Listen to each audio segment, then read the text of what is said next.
Case 1. July 2009, New York City. Ben Novick Jr., a hotel heir tied to one of America's most recognizable luxury brands, was found murdered inside a high-end hotel suite. The scene initially appeared consistent with a robbery gone wrong. Ben lay dead, and his wife, Narcy Novick, was discovered nearby claiming she had been restrained by intruders.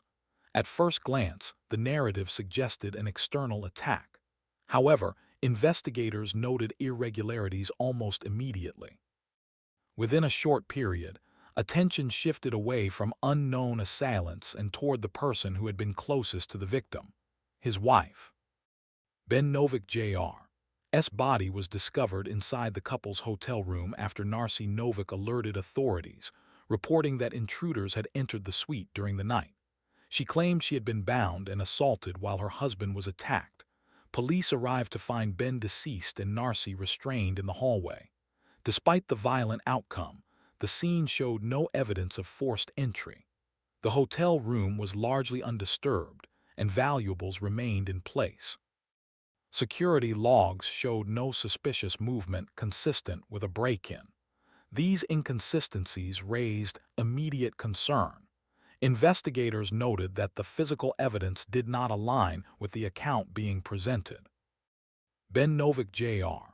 was the son of Bernice Novick and heir to the Fontainebleau hotel fortune, a name associated with wealth, prestige, and legacy. He lived a lifestyle shaped by inherited assets rather than independent business success. His marriage to Narcy Novick had been marked by increasing tension in the months before his death. Financial disagreements and discussions of divorce had reportedly become frequent. According to records later introduced in court, a divorce would have significantly reduced Narcy's access to Ben's wealth. The couple's relationship, once publicly polished, had deteriorated behind closed doors. It would take only days for their private conflict to become the focus of a homicide investigation. Detectives began reconstructing the timeline using hotel surveillance footage, phone records, and financial documents. Video evidence showed no unknown individuals entering or exiting the suite during the relevant time frame. Narcy's bindings were examined and determined to be loosely applied, inconsistent with a violent restraint. Phone records revealed recent communications between Narcy and individuals later identified as hired attackers. Financial transactions showed payments that aligned with those contacts. Investigators also identified prior attempts by Narcy to solicit violence against her husband. The cumulative evidence suggested that the scene had been staged to simulate a robbery rather than reflect one. Authorities identified and arrested the men responsible for physically carrying out the attack. Under questioning, they admitted their involvement and provided details about their coordination with Narcy Novick. Records confirmed payments and communication linking her directly to the planning of the murder. As investigators expanded the scope of the case, they revisited a prior death in the family. In April 2009, Ben's mother, Bernice Novick, had died under circumstances originally ruled accidental. A renewed forensic review revealed injuries inconsistent with a fall. Evidence placed Narcy and her associates near Bernice's residence shortly before her death, shifting the case from spousal homicide to a broader conspiracy. In 2012, Narcy Novick was convicted in New York for the murder of Ben Novick Jr. and the earlier killing of Bernice Novick. Prosecutors presented the case as a calculated effort to secure financial control by eliminating both the heir and his mother. The jury agreed. Narcy Novick was sentenced to life imprisonment without the possibility of parole. She continued to deny responsibility, but the convictions closed one of the most methodical domestic murder cases in recent history. The verdict left no ambiguity in the court's conclusion, though the motive remains debated by investigators. Case 2. August 2014, California. Robert Lyman was found shot to death at the rail yard where he worked, a location familiar to him and routine in his daily life. The discovery shocked coworkers and prompted an immediate law enforcement response. His wife, Sabrina Lyman, publicly mourned his death, attending vigils and speaking about loss and faith. To the outside world, she appeared to be a grieving spouse struggling to process sudden violence. Investigators, however, began quietly examining her recent behavior and private communications, noting details that did not align with a random workplace attack. Robert Lyman's body was discovered by coworkers inside the rail yard during regular operating hours. Emergency services were contacted, and responding officers found that he had suffered fatal gunshot wounds. The location initially suggested a targeted ambush related to his job, and the case was briefly treated as a workplace related homicide. There were no immediate suspects, and no weapon was found at the scene. Surveillance coverage in the area was limited, complicating early efforts to identify a shooter. Sabrina Lyman was notified and arrived shortly after, presenting herself as cooperative and composed. Yet investigators noted the absence of forced confrontation indicators typically associated with an external attack. The scene offered few answers, and the physical evidence did not clearly support the initial theory. Robert Lyman was known as a reliable employee and family-oriented individual with an established routine. He was married to Sabrina and shared a home life that appeared stable to friends and neighbors. Financially, the couple was not affluent, but they maintained insurance policies and shared long-term plans. Unbeknownst to many in their social circle, Sabrina had entered a secret relationship with another man. Records later showed that she stood to benefit financially from Robert's death through life insurance payouts. The contrast between Robert's predictable lifestyle and Sabrina's hidden relationship created a narrative investigator could not ignore. It would take only days for their private lives to become central to the investigation. Detectives began reviewing phone records and digital communications connected to both Robert and Sabrina. They discovered frequent contact between Sabrina and a man named Jonathan Hearn in the months leading up to the murder. When questioned, Sabrina described the relationship as a friendship. Investigators also uncovered evidence suggesting an earlier attempt to poison Robert, an incident previously believed to be accidental illness. Statements provided by Sabrina shifted over time, introducing inconsistencies that raised suspicion. The emerging timeline indicated preparation rather than impulse. Each discovery reduced the likelihood of a spontaneous act and strengthened the theory of a coordinated plan. Jonathan Hearn was brought in for questioning after investigators confirmed his connection to Sabrina. Under sustained pressure, he admitted to shooting Robert Lyman. He stated that Sabrina had portrayed her husband as abusive and dangerous, claiming she feared for her safety. Further questioning revealed that Sabrina had encouraged and guided the plan, framing the killing as necessary for a shared future. Phone data and messages corroborated Jonathan's account. Authorities concluded that the shooting was not a crime of passion, but the final step in a deliberate conspiracy. Sabrina Lyman was arrested and charged based on this evidence. In 2017, Sabrina Lyman stood trial for first-degree murder and conspiracy. Prosecutors presented digital records, financial motives, and testimony from Jonathan Hearn to establish intent and planning. The jury rejected claims that she had been misled or coerced. She was convicted on all major charges and sentenced to life in prison. Jonathan Hearn received a reduced sentence after cooperating with authorities.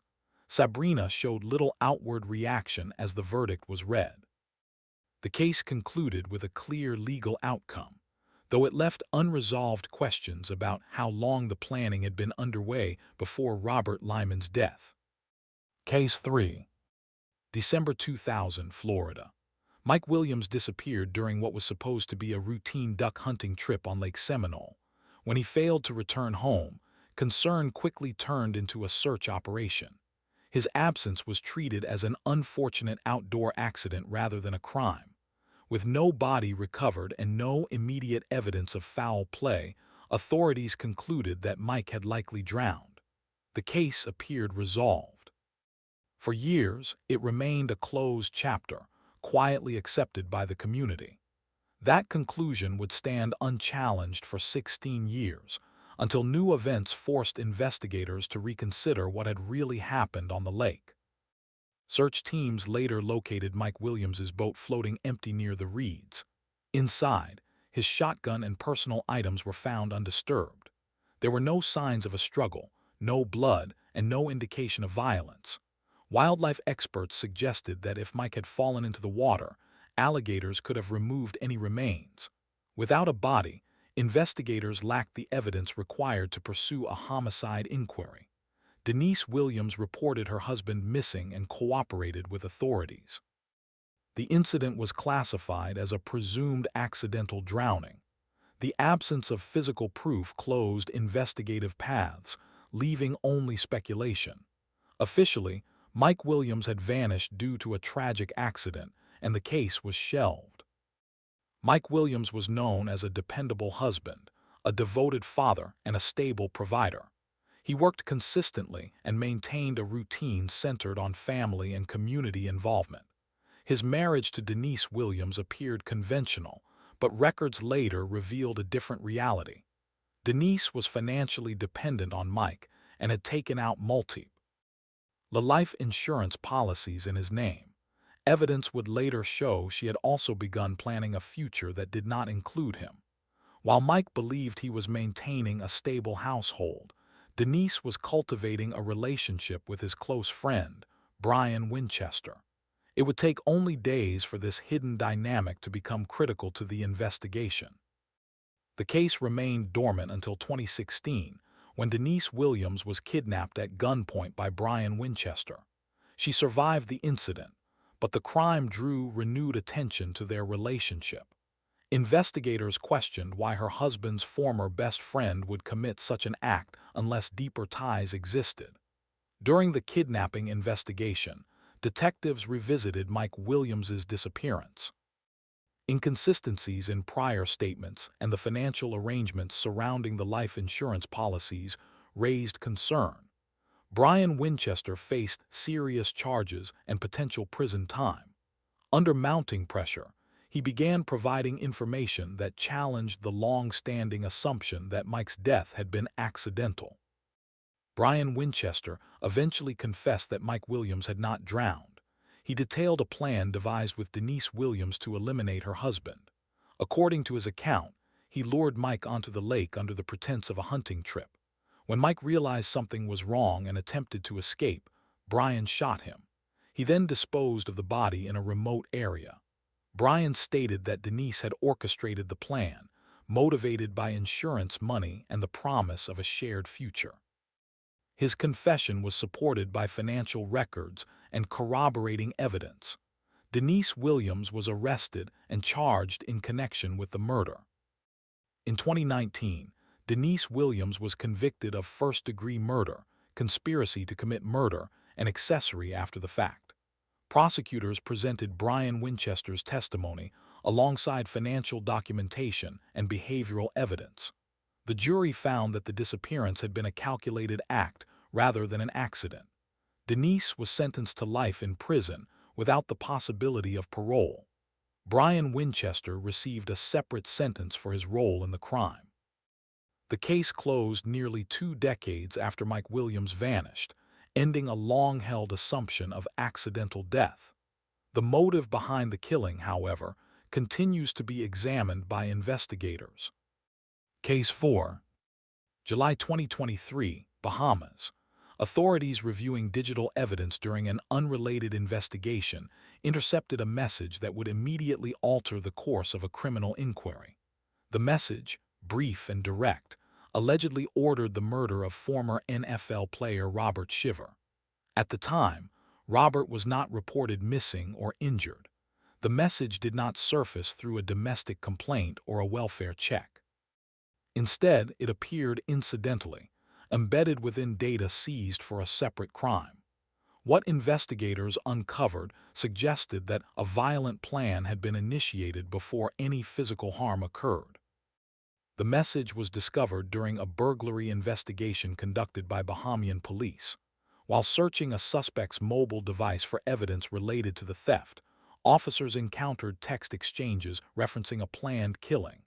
The content included names, locations, and timing that raised immediate concern.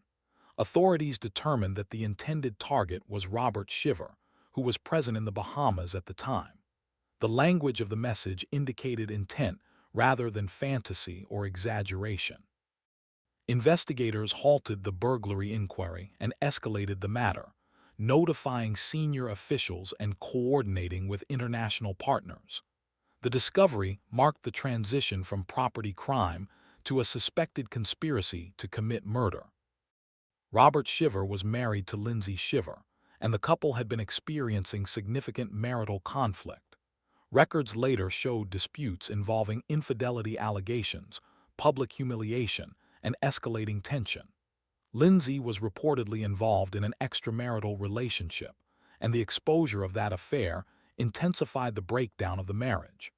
Divorce proceedings carried substantial financial consequences, including asset division and custody considerations. Investigators later noted that Robert's continued presence complicated those outcomes. The relationship had shifted from private conflict to legal vulnerability, creating circumstances where separation carried measurable financial and personal costs. Authorities began recovering digital communications linked to the intercepted message. Phone records, messaging applications, and location data were analyzed to establish context and intent. Investigators identified multiple individuals communicating about the plan and traced coordination across devices. Bahamian law enforcement worked alongside U.S. authorities to assess jurisdiction and evidentiary standards. Digital forensics confirmed the timing and origin of the messages. Investigators also reviewed travel records and financial transactions to determine whether preparations had moved beyond communication. The collected data suggested planning activity rather than spontaneous expression, prompting immediate intervention to prevent further escalation.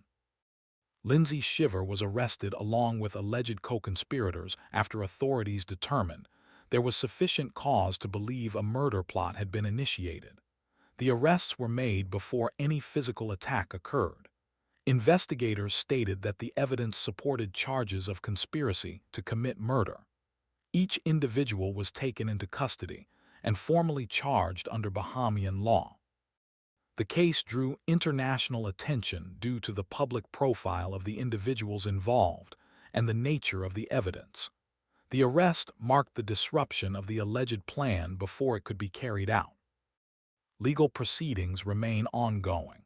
Lindsay Shiver has entered a plea of not guilty and has been released under court-imposed conditions while awaiting trial. Prosecutors have indicated that, if convicted, she could face a sentence of up to 60 years in prison. The case continues to move through the judicial system, with hearings focused on admissibility of digital evidence and jurisdictional authority. No final verdict has been reached. As proceedings continue, the outcome remains unresolved, and the alleged motive remains under examination by investigators. Case 5. June 2021, Iowa. Ryan Cooper was shot and killed inside his own home during what should have been an ordinary evening. When emergency responders arrived, they found Ryan fatally wounded, while his wife, Karina Cooper, was physically unharmed. There were no immediate signs of a struggle and no indication that an unknown intruder had forced entry into the residence. The killing appeared sudden and contained, raising early questions about how an attacker could have entered and exited without detection. From the beginning, investigators noted that the circumstances did not align with a random act of violence. Police responded to a report of a homicide at the Cooper residence and secured the scene. Ryan Cooper was pronounced dead after suffering gunshot wounds to the head. Officers found no broken doors or windows, and the home showed no signs of forced entry. Valuables were untouched, and there was no evidence of a burglary attempt. Karina Cooper told authorities that she had no knowledge of who could have committed the crime. The lack of physical disruption suggested the shooter had either been allowed inside or was already present. This detail immediately shifted the focus of the investigation toward individuals with close access to the victim. Ryan Cooper had been married to Karina for several years, but records later showed the relationship had deteriorated significantly. Friends and family described growing tension between the couple, particularly related to finances and personal conflict. Investigators discovered that Ryan held multiple life insurance policies, with Karina listed as the primary beneficiary. In addition, digital evidence later revealed that Karina had been involved in a secret relationship with another man. The combination of marital strain, financial incentive, and an undisclosed relationship formed a context that investigators could not ignore. It would take only days for these factors to become central to the case. Detectives began examining digital communications and financial records connected to Karina Cooper. Messages recovered from social media and messaging platforms revealed ongoing contact between Karina and a man later identified as the shooter. Forensic experts analyzed the crime scene and determined that the trajectory of the bullets was consistent with shots fired from inside the home rather than from a forced entry point. Timing analysis of phone data placed Karina in contact with the shooter shortly before and after Ryan's death. The evidence suggested coordination rather than coincidence, reinforcing the theory that the killing had been planned. Authorities arrested the individual identified as the shooter, who later provided information implicating Karina Cooper.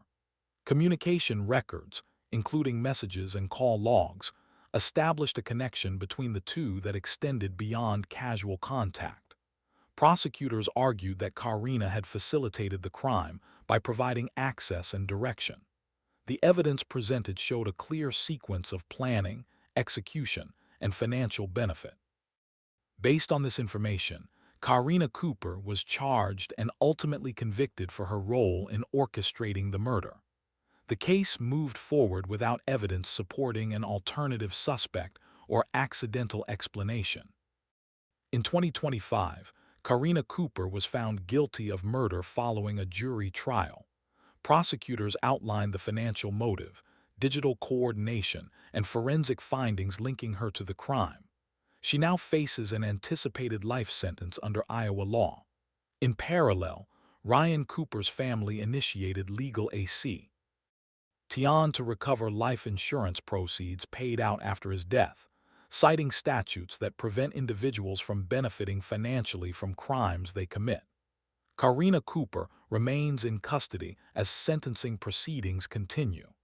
The case concluded with a clear legal determination, though financial disputes related to the aftermath remain unresolved. Case 6. October 1999, Texas. Stephen Beard, a retired television executive and millionaire, was shot while sleeping in his home in Austin. The attack occurred late at night, inside a residence believed to be secure and private. Stephen survived the initial shooting but sustained severe injuries that would later prove fatal. At the time, his wife, Celeste Beard Johnson, reported the incident as a burglary gone wrong. The explanation suggested an unknown intruder had entered the home and fled without being identified. From the outset, however, investigators questioned why a burglary would result in violence without theft. Police responded to the residence after receiving reports of a shooting. Stephen Beard was found wounded by a shotgun blast while seated in a recliner. Despite the violent entry implied by the report, investigators found no signs of forced entry. Doors and windows were intact, and no valuables appeared to be missing. The home showed no evidence of ransacking. The absence of stolen property conflicted with the burglary narrative. Stephen was transported to the hospital, where he underwent extensive medical treatment. Although he survived the initial attack, complications from his injuries would later contribute to his death, prompting authorities to reevaluate the nature of the crime. Stephen Beard had married Celeste Beard Johnson several years earlier, despite a significant age difference. He was in his 70s, financially secure, and had incorporated Celeste into his estate planning. Celeste, decades younger, gained access to wealth and assets following the marriage. Records later revealed she had expressed dissatisfaction with the relationship and financial arrangements. During this period, Celeste developed a relationship with Tracy Tarleton while receiving treatment at a rehabilitation facility. Investigators later concluded that this relationship extended beyond emotional support. It would take only days for these personal dynamics to emerge as critical elements of the case. As investigators searched for leads, attention turned to Tracy Tarleton. Under questioning, Tracy confessed to firing the shotgun that injured Stephen Beard. She stated that she had acted under the influence and direction of Celeste Beard Johnson. According to her account, Celeste had repeatedly portrayed Stephen as controlling and abusive, encouraging Tracy to believe the shooting was necessary. Tracy described months of emotional manipulation that framed the act as justified. Her confession shifted the investigation from an unknown intruder scenario to a planned act involving close personal relationships.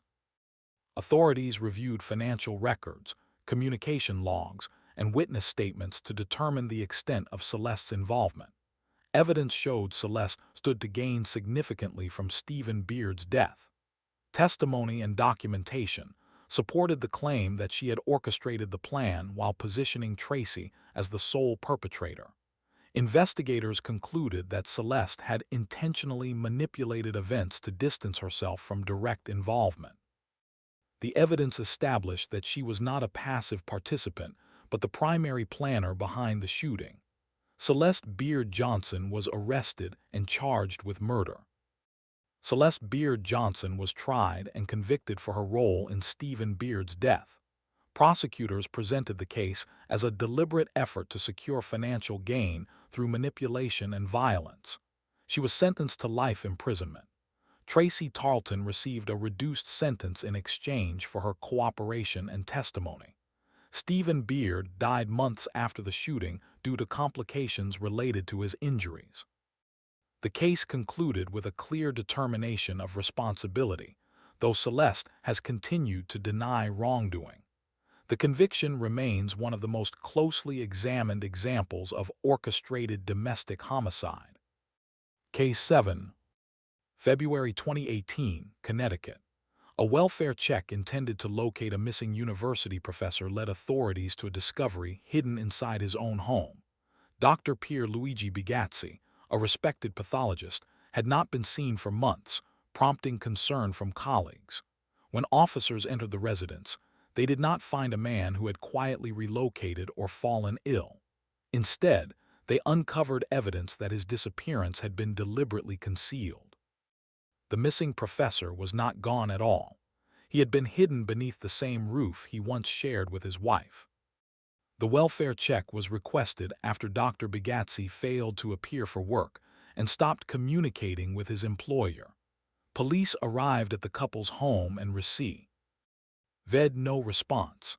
After gaining entry, they found the house orderly, with no immediate signs of distress. It was only after a deeper search that officers located human remains concealed in the basement. The condition of the body indicated that death had occurred months earlier. During that time, no missing person report had been filed. The prolonged silence raised immediate questions about how the death had gone unnoticed and unreported for so long. Dr. Bigazzi had built a long academic career, serving as a professor and medical examiner known for his expertise in pathology. His professional life involved determining causes of death, a fact not lost on investigators. He was married to Linda Casuta Bigazzi, and the couple shared financial accounts tied to his employment. Records later showed that following his death, regular income deposits continued into their joint accounts.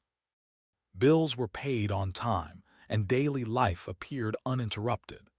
The financial connection between the couple became central to understanding why his disappearance had not been reported. It would take only days for this financial trail to become critical evidence. Investigators conducted forensic examinations to establish the cause and approximate time of death. Due to decomposition and concealment, precise timing was difficult to determine, but evidence confirmed the death was not recent. Financial records revealed that Linda continued using funds generated after Dr. Bagatsi's death, including paychecks and benefits. There was no evidence of outside intrusion or third-party involvement. The concealment itself demonstrated intentional action. Combined forensic and financial findings supported the conclusion that the death had been hidden to allow continued access to money. Linda Kasuta Bigatsi was arrested and charged after investigators concluded that she had caused her husband's death and concealed it for financial benefit. Prosecutors filed charges including first-degree manslaughter and first-degree larceny. The case did not rely on eyewitness accounts, but on documented financial activity, physical evidence, and the absence of any alternative explanation. Authorities stated that the prolonged concealment and continued financial use were central to the charges. The arrest marked the first public acknowledgement that the disappearance had been a crime rather than neglect or accident. In 2024, Linda Kasuta Bigatsi entered a guilty plea to the charges filed against her. The plea confirmed the state's position that she had caused her husband's death and benefited financially from concealing it. A full trial was avoided, and sentencing was scheduled for a later date. The academic community formally acknowledged Dr. Bagatsi's death following the plea. While the legal process moved toward conclusion, questions regarding motive and the precise circumstances of the death remained unresolved. The case closed quietly, defined less by violence than by deliberate silence. Case 8. 2018, Georgia. Gary Ferris disappeared from the rural property he shared with his wife, Melody Ferris. No report was immediately filed and no urgent search followed. Melody told friends and relatives that Gary had left on his own, suggesting he needed time away or had chosen to walk out of the marriage. In a quiet rural setting where privacy was common, the explanation initially went unchallenged. Months passed, then years, with no confirmed sightings or contact. What appeared to be a voluntary disappearance would later be reclassified as something far more deliberate. Gary Ferris's absence stretched on without resolution until investigators renewed interest in the case. A search of the property was eventually conducted after inconsistencies emerged in Melody Ferris's accounts. During that search, authorities discovered human remains within a burn pile on the land. Forensic analysis confirmed the remains belonged to Gary.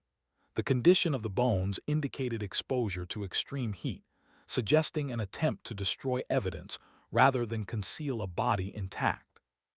The discovery ended years of uncertainty and shifted the case from a missing person inquiry to a homicide investigation. Gary Ferris had lived a modest life, working and maintaining the rural property where he resided with Melody.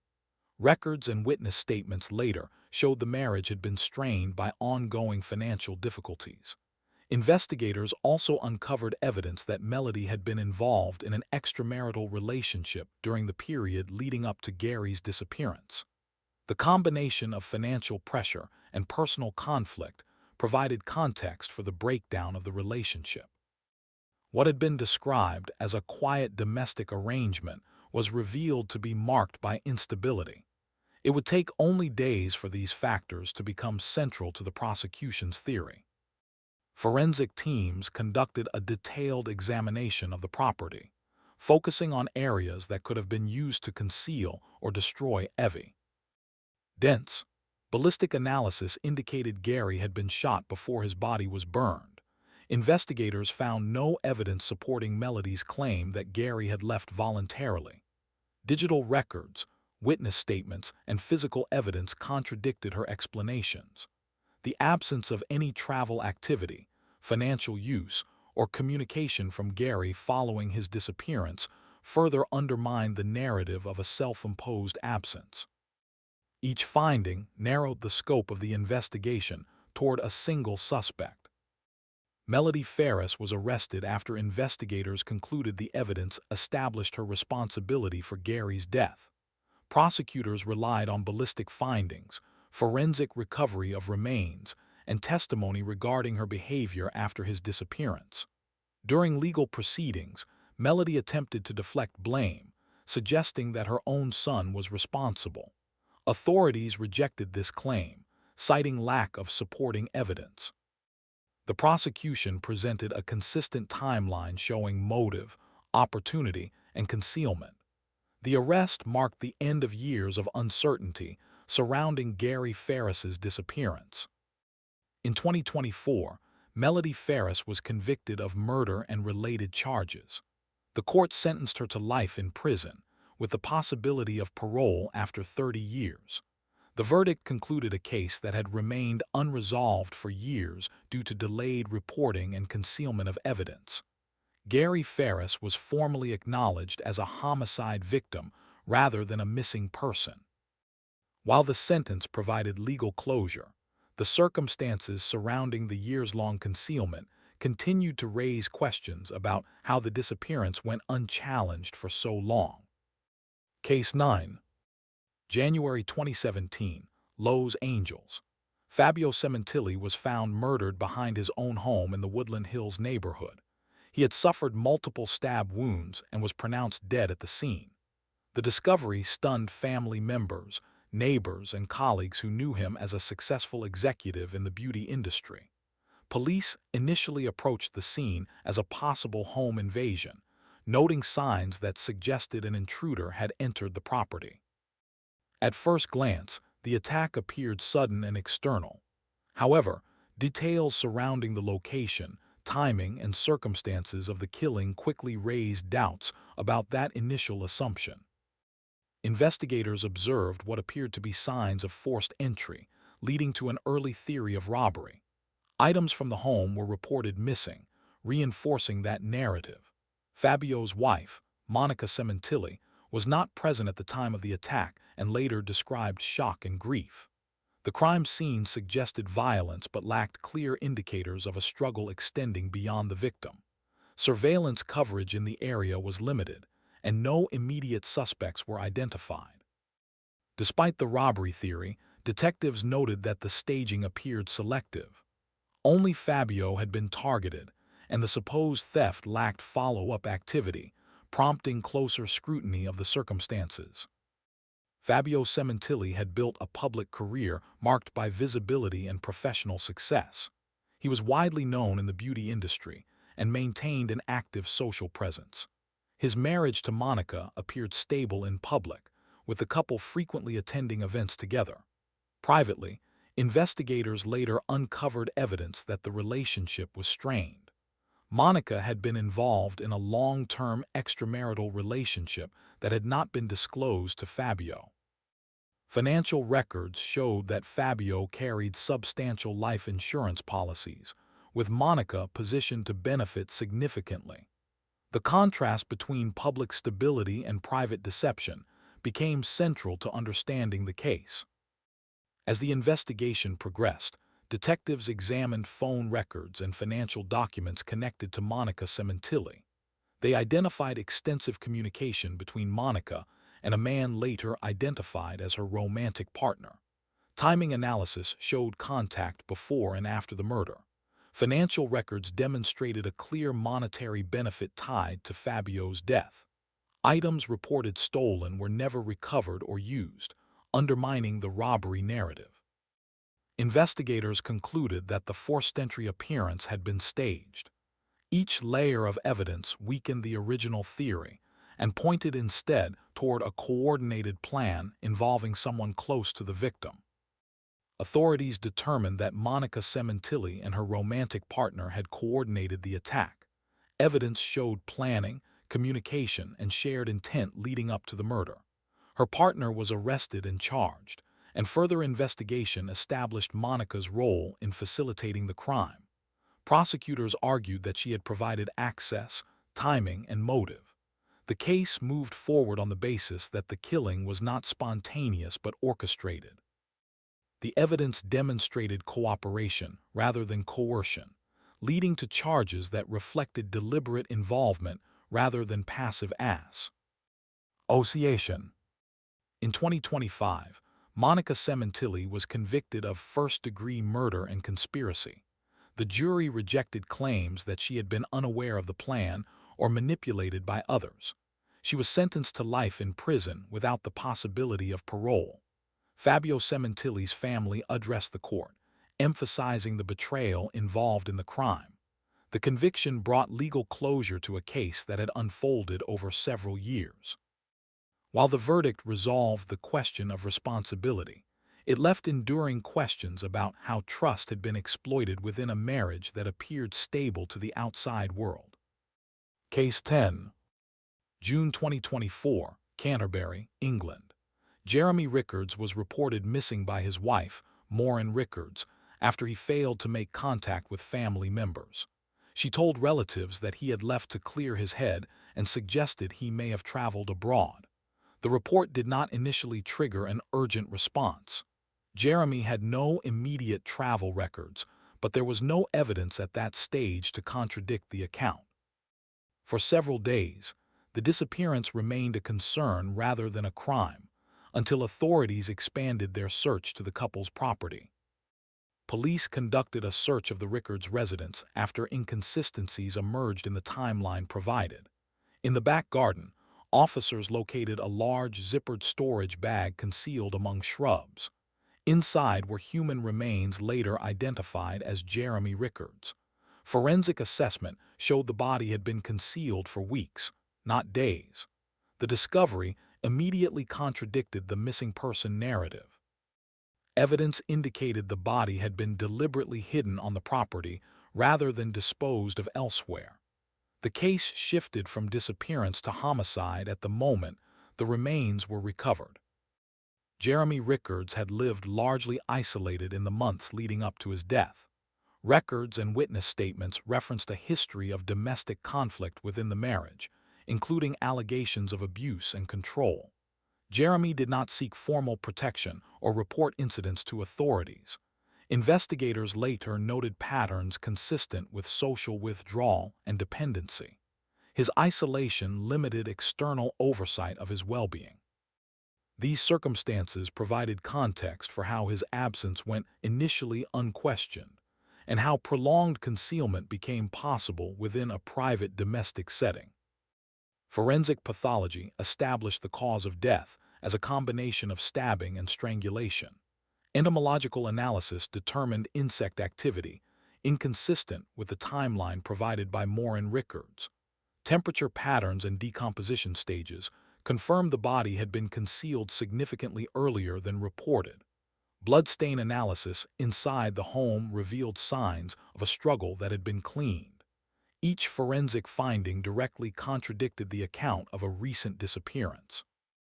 Investigators concluded that the narrative presented after Jeremy was reported missing had been deliberately constructed. Maureen Rickards was arrested after forensic evidence eliminated alternative explanations. Authorities cited contradictions between her statements and scientific findings as decisive. There was no evidence supporting accidental death or third-party involvement. The combination of pathology, entomology, and scene analysis established intent and concealment. The arrest followed formal review of the forensic timeline and reconstruction of events. Investigators stated that the evidence formed a complete and consistent account that could not be reconciled with Maureen Rickards' claims. In 2025, Maureen Rickards was convicted of murder following a jury trial. The court imposed a life sentence with a minimum term of 24 years before eligibility for parole. The judge noted the deliberate concealment of the body and the sustained deception following Jeremy Rickards' death. The verdict concluded the case with a definitive legal outcome. While the sentence addressed accountability, the prolonged concealment and initial misdirection remained central features of the case, underscoring how forensic science ultimately exposed the false timeline.